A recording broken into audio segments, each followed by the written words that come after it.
पैसा अभी ना मिल तो बाद में लिहा। हमारा सामने मौगी के बड़ाई करता रहा मेहर मौगा। हे भौजी हे पैसा लेके जा, पहला बहनी बारू ना ले जाम घरे, एक दिन के मौगी मारी झाड़ू।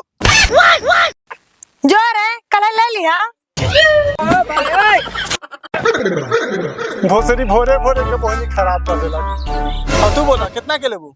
पैसा ले ले बारू ना तह भोसरी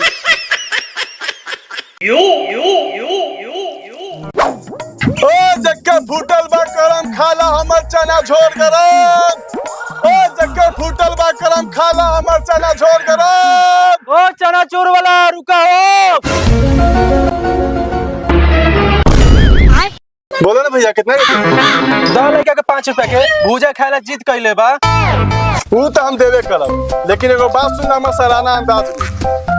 खाला खाला हमर भूजा आ पैसा न हो तो पकड़ लो हमर। हीरा बेटे मार सरहू के। हम लड़वा ना मारवा साला, हम रुकबे ना करब।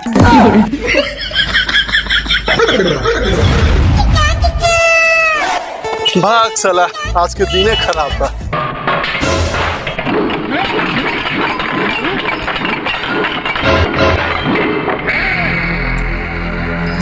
अरे आजो फिल्म चलता, रुक आज देखिए के जा।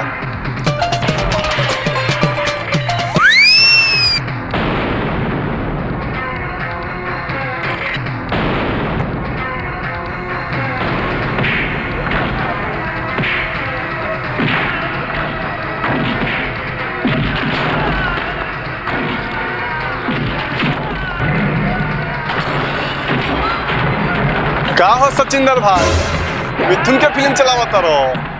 हाँ वो ढोलर भाई, लेकिन तू बड़ा दिन के बाद भूजा बेचे आयल बा।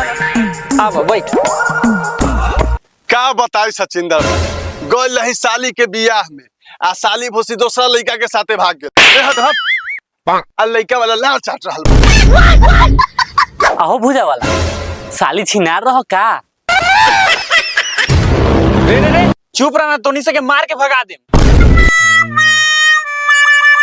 का हो सचिंदर भाई, सारा लड़ चपाट लड़का के एहिजे बैठैले बारो।